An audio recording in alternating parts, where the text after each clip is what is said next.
It was discovered at that time Terry Bollea, also known as Hulk Hogan, was experiencing a serious medical-related issue. Nang pumanaw si Hulk Hogan, marami ang nagsabing malinaw na ang dahilan na siya ay inatake sa puso. Sa edad niya at sa dami ng operasyong pinagdaanan niya, madaling paniwalaan ang paliwanag na yun. Isang katawan na ilang dekada ring nasaktan sa loob ng ring. Pero habang mas tinitingnan ang mga detalye, may ilang bagay na napapansin. May security system na na-disable mula sa loob ng bahay. May tawag sa hating gabi na hindi malinaw kung sino ang tumawag. May ilang bagay sa bahay na hindi agad maipaliwanag. Hindi ito agad nangangahulugan na may krimen. Pero sapat ito para magtanong. Dahil minsan, ang isang kwento ay mas malalim kaysa sa unang paliwanag.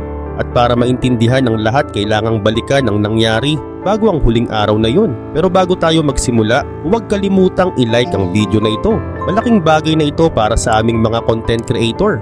Maraming salamat at ngayon simulan na natin. Nang matagpuang wala ng buhay si Hulk Hogan sa loob ng kanyang mansyon sa Clearwater, maraming tao ang nag-isip na yon na ang tahimik na pagtatapos ng buhay ng isang malaking pangalan sa wrestling. Ang unang lumabas na paliwanag ay heart attack at para sa karamihan ay sapat na iyon bilang dahilan. Lalo na para sa isang lalaking ilang dekada ring binugbog ang sariling katawan sa loob ng ring. Ilang taon na rin siyang may mga seryosong problema sa kalusugan at dumaan sa maraming operasyon. Kaya madaling paniwalaan na maaring hindi na kinaya ng kanyang puso. Nung umaga ng July 24, 2025, may pumasok na 911 call tungkol sa isang lalaking hindi na humihinga. Dumating agad ang mga paramedic at nagsagawa ng CPR at iba pang paraan para subukang maibalik ang kanyang paghinga at tibok ng puso bago siya dinala sa Morton Plant Hospital.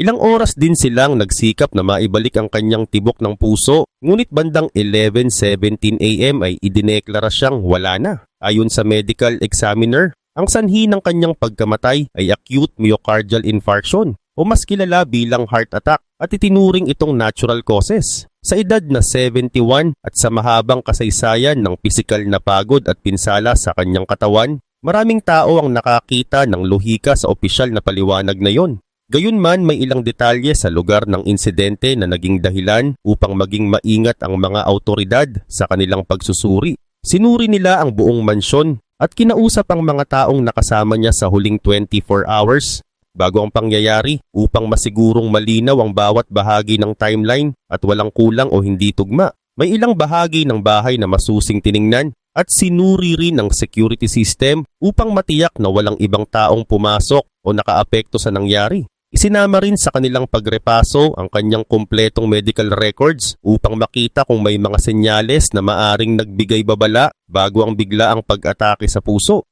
Habang sa labas ng kanyang tahanan ay patuloy ang pagdating ng mga tribute mula sa mga dating katunggali at mga tagahanga. Sa loob ng investigasyon ay tahimik na tiniyak ng mga awtoridad na ang lahat ng detalye ay tumutugma sa opisyal na konklusyon. Sa ganitong mga kaso, mahalaga ang maingat na pagsusuri lalo na kapag ang namatay ay isang kilalang tao na may mahabang kasaysayan ng pisikal na sakripisyo sa kanyang trabaho. Sa kabila ng mga haka-haka at emosyon ng publiko, ang opisyal na ulat pa rin ang nananatiling batayan ng katotohanan. Habang mas sinusuri ang loob ng mansyon ni Hulk Hogan, naging mas maingat ang bawat hakbang ng mga investigator dahil kahit maliit na detalye ay maaring makaapekto sa kabuuang pag-unawa sa nangyari. Sa unang tingin malinaw ang medical conclusion na acute myocardial infarction o heart attack ang sanhi ng kanyang pagkamatay at walang agarang palatandaan ng krimen. Ngunit dahil kilala siya sa buong mundo, hindi maaaring umasa lamang sa unang impresyon, kaya kinailangan pa rin ang mas kumpletong pagsusuri. Pagpasok sa kanyang personal gym, inaasahan ng mga awtoridad na makakita ng normal na senyales ng regular na paggamit dahil ayon sa mga taong malapit sa kanya halos araw-araw siyang nag-ehersisyo roon. Ngunit ang silid ay maayos at halos walang bakas na kamakailan lamang itong ginamit dahil ang mga weights ay maingat na nakalinya. Walang nakabukas na bote ng tubig, walang tuwalya at ang mga floor mat ay mukhang hindi nagalaw sa loob ng ilang araw. Para sa isang taong kilala sa disiplina sa pag-ehersisyo, hindi agad tumugma ang eksenang ito sa inaasahang araw-araw niyang routine at kahit hindi ito ebidensya ng krimen, isinama pa rin ito sa pagsusuri bilang isang detalye na kailangang ipaliwanag. Sunod na sinuri ang security system ng bahay sa Clearwater dahil ang property ay may advanced surveillance system na may maraming camera at digital access controls at inaasahan ng mga investigator na makakatulong ang activity log sa pagbuo ng malinaw na timeline. Natuklasan na ang system ay naka-disable bago ang emergency call at ang pag-disable ay ginawa mula sa loob ng bahay gamit ang tamang access code kaya walang senyales ng forced entry at walang indikasyon ng mechanical failure. Ipinakita ng digital records na may manual interaction sa control panel sa loob ng huling oras bago siya matagpuan at kahit hindi ito nangangahulugang may krimen. Ipinapakita nito na may galaw sa system sa isang sensitibong oras kaya isinama ito sa mas malalim na pagsusuri. Dahil sa laki ng atensyon sa kaso, isinama ang mga espesyalista sa digital forensics upang suriin ang smart home logs, internal network data at backup servers. Dahil sa mga modernong bahay, maaari nang makatulong ang records ng ilaw, thermostat adjustments, at motion sensors sa pagbuo ng mas detalyadong timeline. May ilang naitalang system interactions, ngunit walang natukoy na external breach o remote hacking. Kaya walang ebidensyang may ibang taong pumasok sa system mula sa labas. Sa mas masusing pag-iikot sa bahay, natuklasan din ng isang modified storage area na hindi agad napansin sa unang inspeksyon dahil may hiwalay itong wiring at ventilation. Ngunit wala ring natagpuang illegal na kagamitan o anumang direktang kaugnayan sa sanhi ng pagkamatay, kaya isinama lamang ito sa opisyal na documentation. Sa kabila ng lahat ng detalyeng ito, nanatiling pareho ang opisyal na konklusyon ng medical examiner dahil walang defensive wounds, walang palatandaan ng pisikal na pakikipaglaban at walang toxins na nakita sa paon ng pagsusuri. Kaya ang sanhi ng pagkamatay ay nanatiling natural. Sa huli nananatiling classified bilang natural death ang kaso ayon sa opisyal na ulat at ang masusing pagsusuri ay ginawa upang alisin ang anumang duda at tiyakin na ang bawat detalye ay tumutugma sa ebidensya. Kapag ang isang kilalang tao ang sangkot, natural na mas maraming tanong ang lumilitaw. Ngunit sa proseso ng investigasyon ang pinakamahalaga ay ang malinaw na datos at hindi ang haka-haka at batay sa mga available na datos, nananatiling malinaw ang opisyal na konklusyon. Habang patuloy ang pagsusuri sa electronic logs at security system ng mansyon, napagtanto ng mga investigator na maaaring wala sa mga makina ang sagot kundi sa mga taong nakausap ng retiradong wrestling icon sa kanyang mga huling araw. 3 araw bago siya pumanaw, nakatanggap siya ng isang tawag sa hating gabi mula sa hindi kilalang numero. Ayon sa kanyang asawa, hindi niya narinig ang buong usapan. Ngunit napansin niya ang pagbabago sa mukha ng kanyang asawa matapos ibaba ang telepono dahil namutla ito at naging tahimik at tila may bigat na hindi niya inaasahan. Sanay siya sa pressure at kontrobersya sa loob ng maraming taon sa industriya. Ngunit sa gabing iyon ay may kakaibang tensyon sa kanyang kilos at maikli lamang ang kanyang mga sagot bago niya tinapos ang tawag. Para sa mga investigator, hindi agad mahalaga ang eksaktong sinabi sa kabilang linya kundi ang malinaw na epekto nito sa kanyang asal. Sinuri ang call metadata at natuklasan na ang signal ay dumaan sa maraming international relays at proxy nodes. Kaya bawat pagtatangkang itrace ang pinagmulan ay nauuwi sa panibagong reroute sa ibang bansa. At ipinakita nito na hindi ito simpleng prank call o random dial. Ang ganitong uri ng masking ay nangangailangan ng sapat na kaalaman at resources. Kaya malinaw na may intensyon ang tumawag na manatiling hindi matukoy. Walang agarang ebidensyang nagturo sa extortion o direktang banta. Ngunit isinama pa rin ito sa timeline dahil dumating ang tawag sa isang sensitibong panahon bago ang kanyang pagkamatay. Bago ang insidente, maayos ang kanyang routine dahil tuloy ang pag-ehersisyo, normal ang pakikisalamuha sa pamilya at nakatutok siya sa kanyang recovery mula sa operasyon. Pagkatapos ng tawag, napansin ng mga malalapit sa kanya na mas naging tahimik siya at tila may iniisip na hindi niya gustong ibahagi. Walang malinaw na recording na magpapatunay sa nilalaman ng usapan, ngunit para sa investigative team, sapat ang malinaw na pagbabago sa kanyang kilos upang isama ito sa kabuuang pagsusuri. Isang tawag, isang na-disable na security system at isang sobrang malinis na gym ang mga detalye na kanilang tinitingnan at maaaring magkakahiwalay ang mga ito o maaaring bahagi ng iisang pangyayari na hindi pa nila lubusang nauunawaan. Sa ganitong mga kaso, minsan ang pinakamahalagang ebidensya ay hindi lamang ang pisikal na marka, kundi ang maliit na pagbabago sa kilos ng isang tao bago ang huling umaga ng kanyang buhay.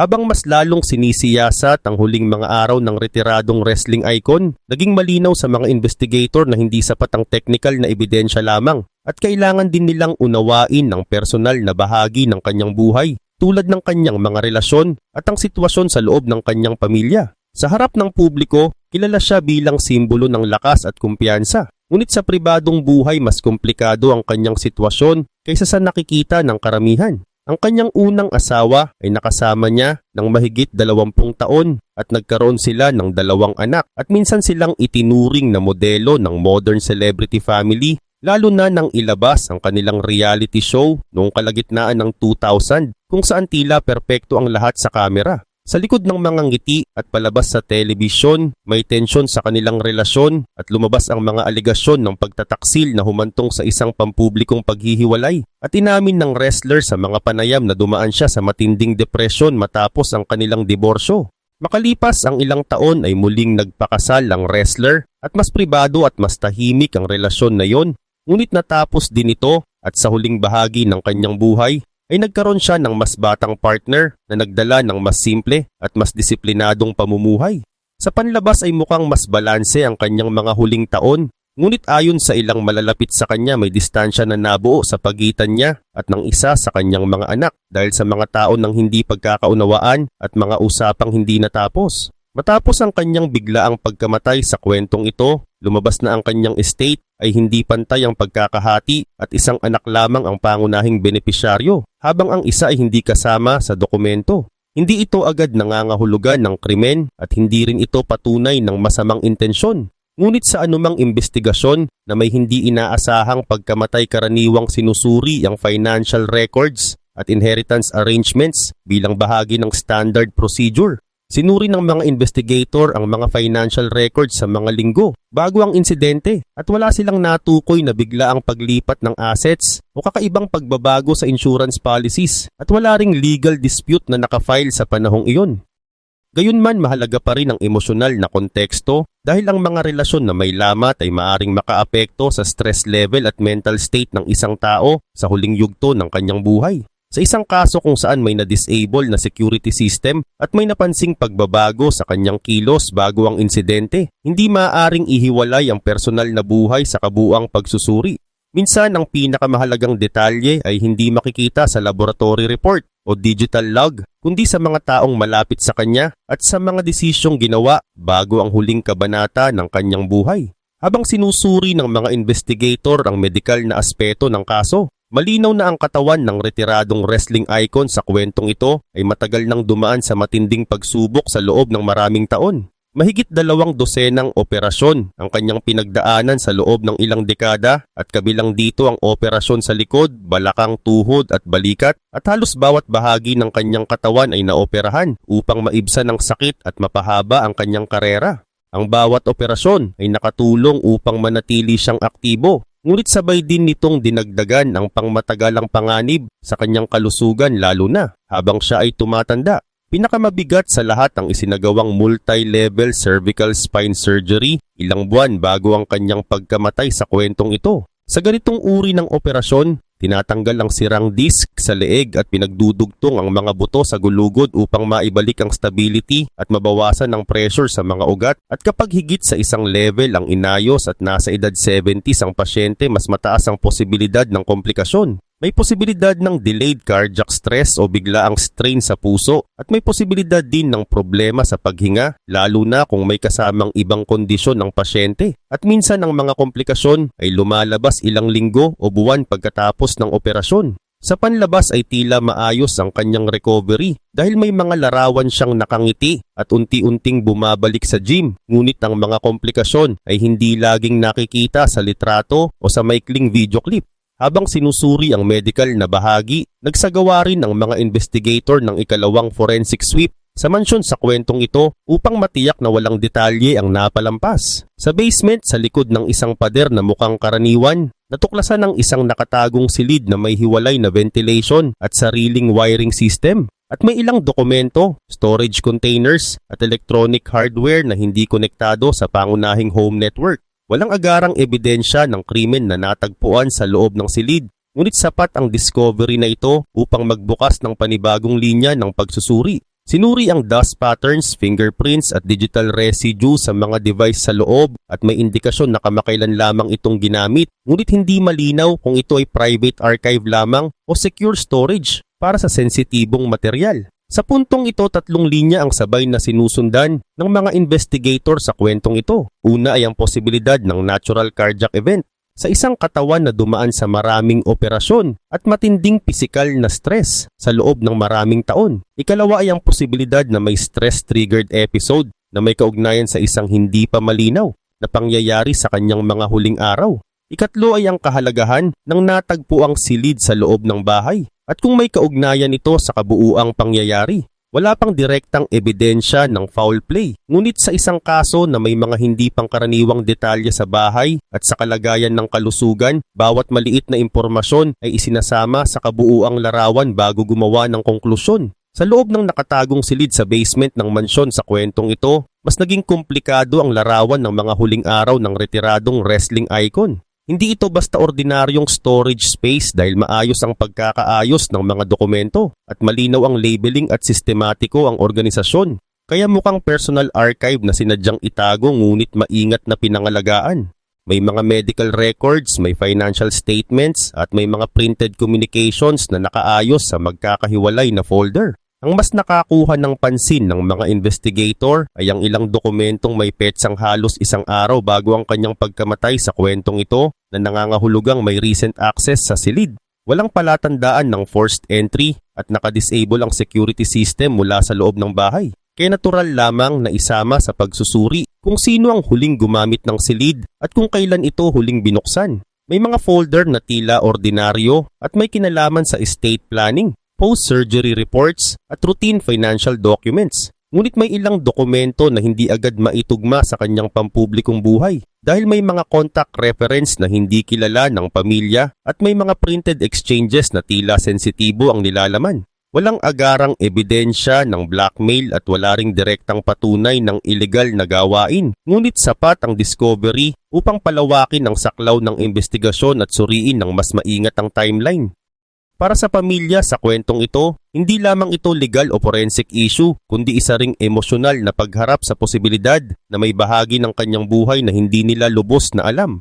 Sa publiko, malinaw pa rin ang kanyang legacy sa loob ng ring at nananatili siyang simbolo ng lakas para sa isang henerasyon. Ngunit sa pribadong espasyo ng kanyang sariling tahanan, may mga tanong na hindi agad nasagot at mga detalye na hindi pa buo ang paliwanag. Ang opisyal na sanhi ng pagkamatay sa kwentong ito ay nananatiling cardiac event na suportado ng mahabang kasaysayan ng operasyon at pisikal na stress. Sa ganitong uri ng kwento, minsan ang pinakamalakas na misteryo ay hindi ang may malinaw na ebidensya ng krimen, kundi ang pagkakatuklas na ang isang taong akala mo ay kilala mo ng buo ay may mga bahagi pa palang hindi mo alam. Nanatiling bahagi ng diskusyon sa kwentong ito ang posibilidad na ang spinal surgery ng retiradong wrestling icon ilang buwan bago ang kanyang pagkamatay ay maaaring may papel sa biglaang cardiac arrest. Ayon sa kanyang asawa sa kwentong ito, kung naapektuhan ng phrenic nerve na kumukontrol sa paggalaw ng diaphragm, maaaring nagkaroon ng problema sa paghinga na kalaunan ay nagdulot ng matinding strain sa puso na dati nang may kondisyon. Wala pang opisyal na ruling na nagkukumpirma ng surgical error at ang posibilidad ng medical complication ay hindi pa tuluyang inaalis habang patuloy ang pagsusuri. Kasabay nito, naging bahagi rin ng diskusyon ang financial details ng kanyang estate na tinatayang nasa ilang milyong dolyar at lumabas na isang anak lamang ang pangunahing benepisyaryo habang ang isa ay hindi kasama sa will. Ang desisyong iyon ay maaaring may personal at emosyonal na dahilan at hindi ito agad nangangahulugan ng masamang intensyon. Ngunit sa anumang high-profile case, karaniwang sinusuri ang inheritance structure bilang bahagi ng kabuuang review. Patuloy na nire-review ng mga investigator sa kwentong ito ang medical findings, digital records at testimonya ng mga taong malapit sa kanya upang mabuo ang malinaw na timeline ng mga huling araw. Para sa mga tagahanga sa kwentong ito, mahirap ang balanse sa pagitan ng pag-alala sa kanyang legacy at paghaharap sa mga tanong tungkol sa huling yugto ng kanyang buhay. May isang na-disable na security system, may isang hindi malinaw na tawag sa gabi, may komplikadong operasyon, at may pamilya na may hindi pagkakaunawaan. Maaaring natural lamang ang lahat at maaaring ang katawan na ilang dekada nang dumaan sa matinding pisikal na stress ay tuluyang bumigay. Habang patuloy ang pag-review sa nangyari sa kwentong ito, mahalagang ayusin ng malinaw ang mga nangyari sa huling 72 hours bago ang insidente. Unang tinukoy ng mga investigator ang eksaktong oras kung kailan siya huling nakita na maayos ang kalagayan. Sinuri nila ang mga text message, phone logs at security camera timestamps para makita kung may oras na hindi tugma o may nawawala sa timeline. Napag-alaman na normal ang komunikasyon niya sa pamilya at ilang kaibigan sa araw bago ang insidente. Wala namang mensaheng may malinaw na banta o matinding alitan, pero napansin na mas maikli at mas formal ang mga sagot niya kumpara sa nakasanayan. Sa ganitong mga kaso, mahalagang malaman kung ano ang normal na asal ng isang tao. Doon makikita kung may pagbabago sa pattern. Sinuri rin ang medical monitoring devices na ginagamit niya matapos ang operasyon. Ilang araw na stable ang blood pressure at oxygen levels niya, pero may isang gabi na bahagyang bumaba ang oxygen saturation. Pansamantala lang ito at hindi agad napansin pero isinama pa rin sa medical review. Tiningnan din ang mga gamot na iniinom niya. Matapos ang spinal surgery, may kombinasyon siya ng pain medication, anti-inflammatory drugs at gamot para sa blood pressure. Kapag pinagsama ang ilang gamot, maaaring magdulot ito ng strain sa puso, lalo na kung may dati ng kondisyon. Ayon sa toxicology report sa kwentong ito, walang illegal na substance na nakita, ngunit may kombinasyon ng prescribed medication na maaaring magdagdag ng stress sa puso kung may kahinaan na ito. Kasabay ng medical review, sinuri rin ang kondisyon ng bahay. Tiningnan ang thermostat records para makita kung may biglaang pagbabago sa temperatura na maaaring nakaapekto sa paghinga. Sinuri rin ng air filters para masigurong walang carbon monoxide leak o problema sa ventilasyon. Walang natukoy na environmental hazard. Sa puntong ito, mas malinaw na ang kaso ay umiikot sa tatlong bagay. Una, isang katawan na dumaan sa matinding pisikal na stress sa loob ng maraming taon. Ikalawa, isang kamakailang operasyon na may natural na risk ng komplikasyon. Ikatlo, isang posibleng psychological factor na may kaugnayan sa napansing pagbabago sa asal bago ang insidente. Sa mga high-profile cases sa kwentong ito, mahalagang ihiwalay ang emosyon sa ebidensya. Kapag kilala ang isang tao, mas madaling maghanap ng misteryo kahit maaring natural ang paliwanag. Ang trabaho ng mga investigator ay hindi gumawa ng dramatic na kwento. Ang tungkulin nila ay alisin ang mga posibilidad isa-isa hanggang sa matira ang pinakalohikal na konklusyon. Habang sinusuri ang lahat ng impormasyon, may isang malinaw na punto. Minsan ang isang pagkamatay ay resulta ng mahabang pagod at stress na naipon sa loob ng maraming taon at hindi agad nakikita sa labas. At minsan ang mga detalyeng tila misteryoso sa unang tingin ay bahagi lamang ng mas malaking larawan na simple ngunit totoo. Sa huli, hindi lang ang huling araw ang mahalaga. Mahalaga rin ang mga year bago iyon na unti-unting nakaapekto sa katawan. Sa pagtatapos, malinaw na sinuri ang lahat ng detalye sa kwentong ito.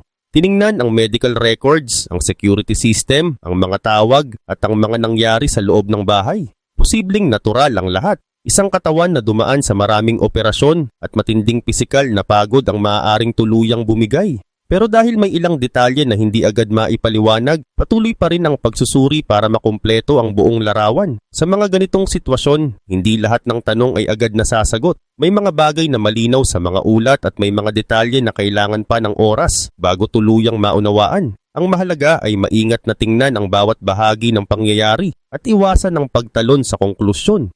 Hanggat hindi kumpleto ang lahat ng impormasyon sa kwentong ito, mananatiling bukas ang diskusyon.